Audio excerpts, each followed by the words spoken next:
Star Wars: The Bad Bitch. I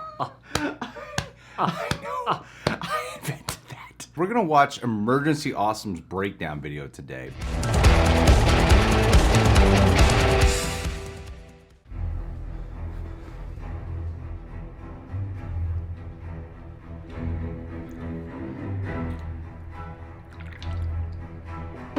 Star Wars.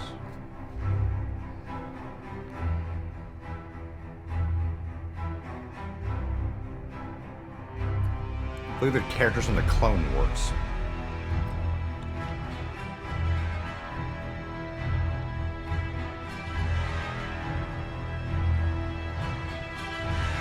Hello.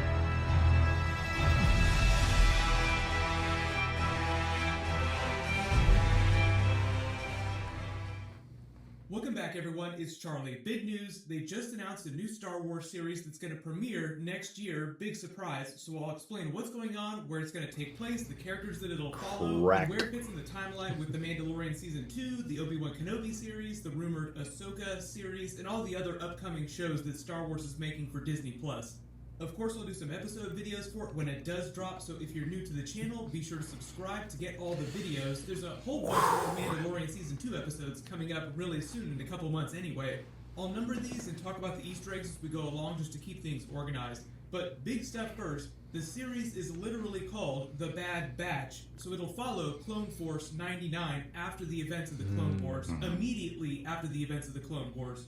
So it also takes place after the events of the Clone Wars finale with that time jump, Season 7, Episode 12, Anakin Skywalker having fully become Darth Vader and come to look for Ahsoka's ship with more of the clones and just found the wreckage with her lightsaber that she left This behind. got spoiled for me If you already. missed some of this, you're not sure who Clone Force 99 is, who those characters are. It's Hunter, Wrecker, Crosshair, Tech, and now Echo, the clone that they rescued during that first arc of the Clone Wars Season 7. Now it makes sense why they spent so much time with the Bad Batch at the beginning of the season. Because they knew that they were going to do a spin-off series set around them during this period in the galaxy, right after Order 66 in the end of the Clone Wars. So just to be clear, when they say it takes place after the Clone Wars, this takes place way after Order 66. Order 66 happens, then a little while later the Clone Wars ends. So it takes place before the events of A New Hope, also before the events of the Star Wars Obi-Wan series, also before the rumored events of the Star Wars Ahsoka series. They haven't really said when that's going to take place in the timeline, but it's supposed to be Rosario Dawson's version of Ahsoka. Damn. So at the bare minimum, it has to take place sometime either after Star Wars Rebels or after the Star Wars Obi-Wan series.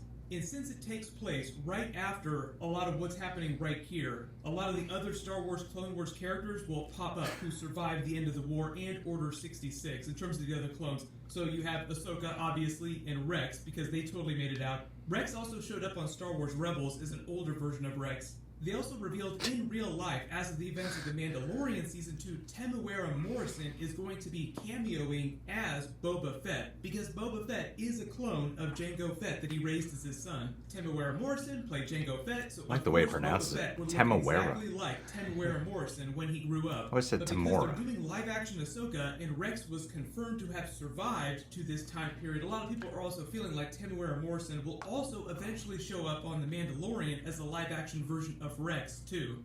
We'll also probably see more Darth Vader, more Emperor, more Imperials, Stormtroopers, damn. new series, and of course Darth Maul, who at this time, right after the Clone Wars, was busy rebuilding his criminal power base with the Shadow Collective in Crimson Dawn, before the events of Solo: A Star Wars Story in that post-credit scene.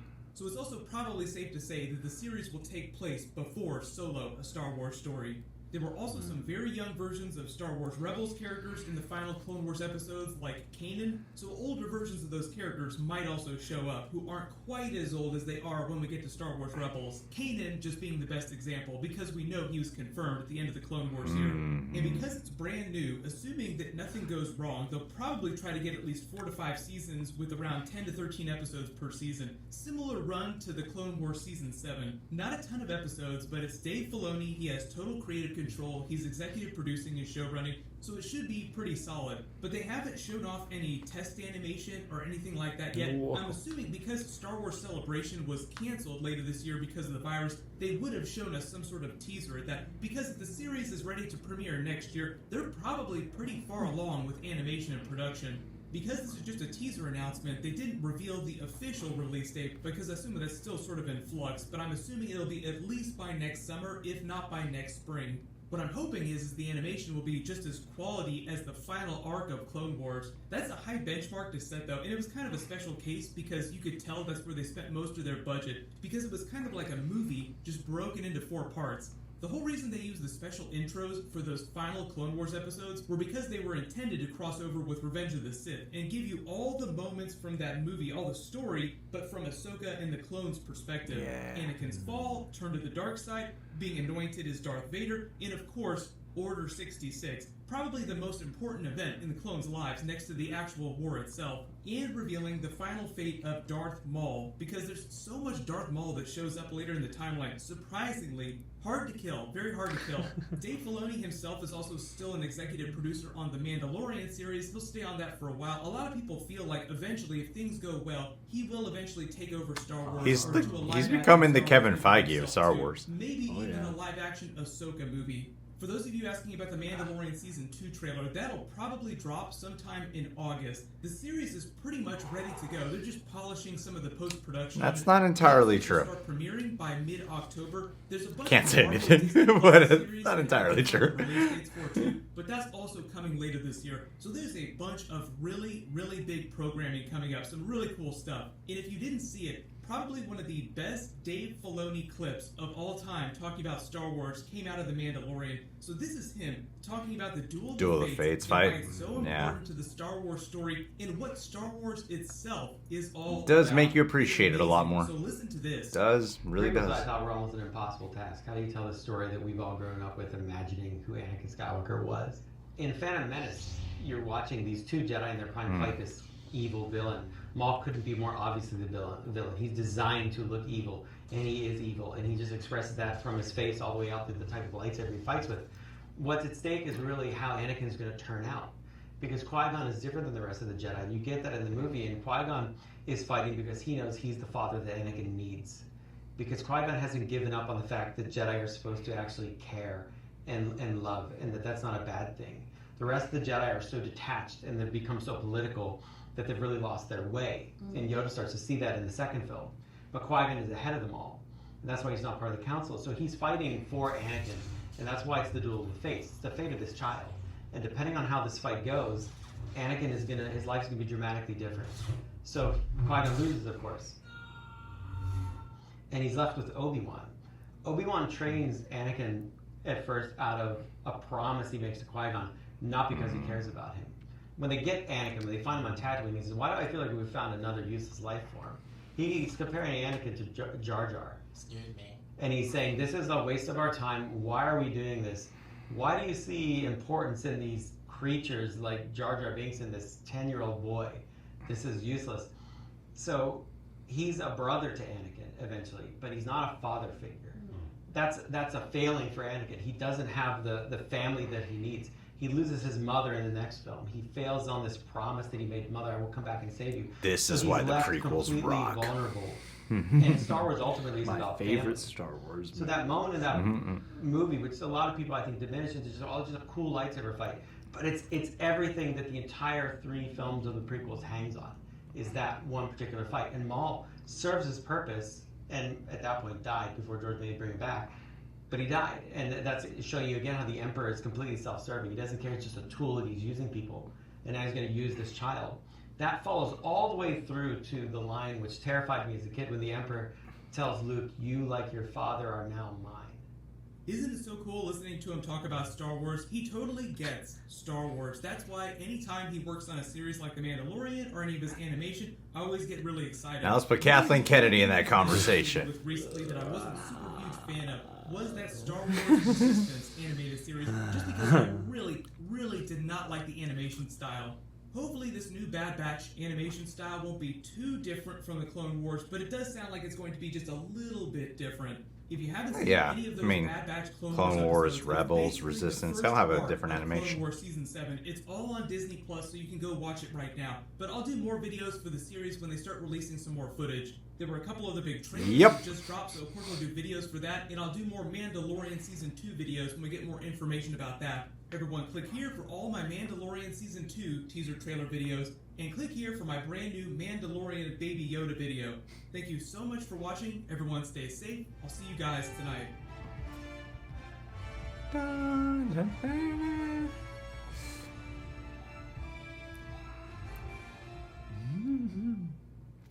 Dope.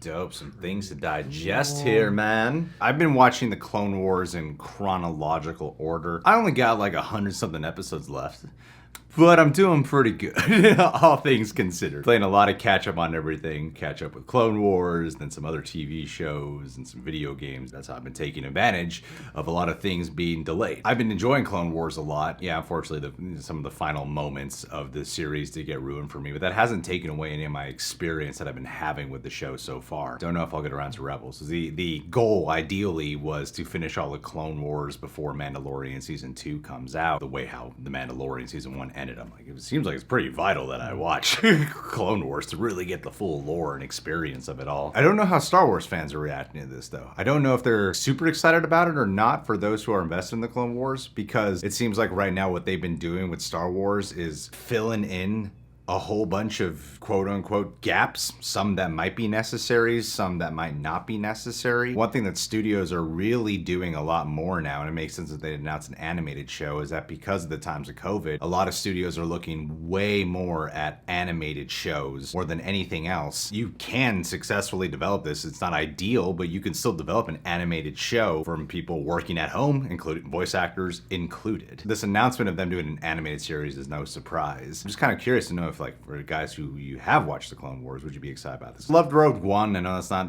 everyone's favorite Star Wars movie, but I love that movie. This feels like it could be a little bit more on the nitty-gritty side with their animated series. The fact that you'd be following the Bad Batch and not, Ahsoka Tano or like the Jedi per se, but these troops, I think that would be a really cool, badass tale to ultimately tell. Yeah, I mean, it seems like a nice opportunity, and they said in the press release that they want to use this as an opportunity to bring in new fans and diehard fans alike. So I wonder, too, with the time and place of this, and I don't know how big COVID factored in, but because, The Mandalorian is easily the most successful thing Star Wars is going right now, and then you have the Clone Wars wrapping up and all that. Makes a lot of sense, I think, at least from an outsider's perspective, that they would want to go with something that has that mercenary vibe, but that also connects directly to one of the most popular pieces of Star Wars lore at work right now. Thinking just nuts and bolts, I mean, that one episode of The Mandalorian I kind of flashed to where they do that, the Bill Burr episode where they have the little group they're going in to do this breakout, and I'm thinking, like, that's kind of the vibe I would imagine, because you've got this team, each one has their own specialized power, that makes them special from all the other clones and whatnot. So it seems like,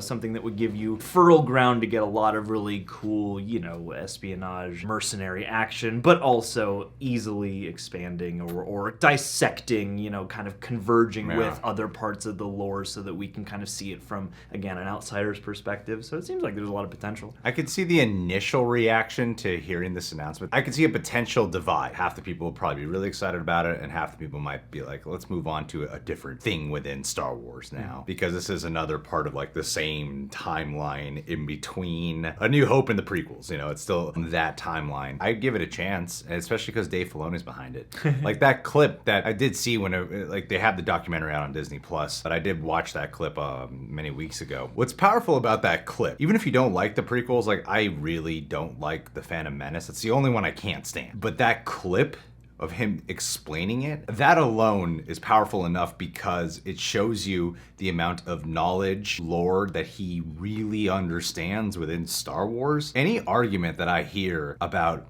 giving over the reins to Dave Filoni, which he essentially is doing already in the TV market, he's involved with Mandalorian, Clone Wars, all the shows, Bad Batch now included, you might as well give over the reins to the guy because he really knows it. Granted, I don't know how he would be with just solo individual live action movies per se, but in terms of at least being involved as a creative spearhead, creative producer in the films. Somebody bringing on other creatives as well. He seems like the perfect fit. I don't know why this hasn't happened yet when fans are so behind it. George Lucas obviously is behind it. Listen to that clip again. I'm like, man, he just really makes me appreciate it. I have a sneaking suspicion that once Kathleen Kennedy's contract is up, we may very well get what all the Star Wars fans have been wanting. Yeah. Because, Dave Filoni does seem like the through line that equals the good Star Wars. Yeah, and the reports that Mandalorian Season 2 is complete, I don't know how much I can say. We might do videos on certain leaks that come out or reports, but I'm not one to divulge if I happen to know someone involved, and I don't want to give it because I want to get anyone in trouble. I don't believe The Mandalorian Season 2 is done filming, and I believe it's on halt right now, the rest of the filming. I can almost 100% confirm this. I don't want to say anything too specific right now. You might know what I'm referring to. I think we'll be getting The Mandalorian Season 2 much later than we'll probably still get a trailer, but I don't think we'll get the actual show I think it's going to get pushed as well, which is a bummer, but we're living in strange times right now. And who knows, maybe we'll have some animation to cheer us up if we have to wait extra long. Yeah, exactly. I hope I don't need to have to squeeze in Rebels also to appreciate The Bad Batch. It seems like to really appreciate Rebels, you have to watch Clone Wars. I don't know how accurate that is. Feel free to correct me in the comments. Now, what they're doing with The Bad Batch, considering that it would be like a brand new show for Disney Plus, they wouldn't want people to feel like they have to watch the other shows to get it. Even though these characters originate from the Clone Wars, I'm getting the vibe that you don't need to necessarily watch all of that show. It might be 20-minute episodes, but it's a lot of episodes, all right? It is a lot. Anyway, guys, if you're excited for The Bad Batch, leave your thoughts down below. Subscribe to The Real Rejects. Click that notification bell to notify whenever we got a YouTube video up. Last but not least, let's do up. David Gandinator, a man who, before everyone was telling me, getting on my ass about not watching Clone Wars and Rebels, the first man to ever do that was Sir David Gandy. I know that you've been going through a rather rough patch lately. It seems like, for the most part, that you've been finding a way to find creative releases, to be able to be on a better path, and even a little bit more self-discovering right now, which I think is a beautiful thing. I hope that amidst all the chaos and other personal life things you've been having to deal with, that by the end of 2020, you're able to find a great positive outcome out of this, because it seems like you're headed down that path. And honestly, when I read some of the messages that you send me, I find it pretty inspiring. So, David, thank you for being you. And I love you, buddy. Hope to see you again soon once all this craziness goes away, especially considering that California is officially in lockdown again as of today. Round 2.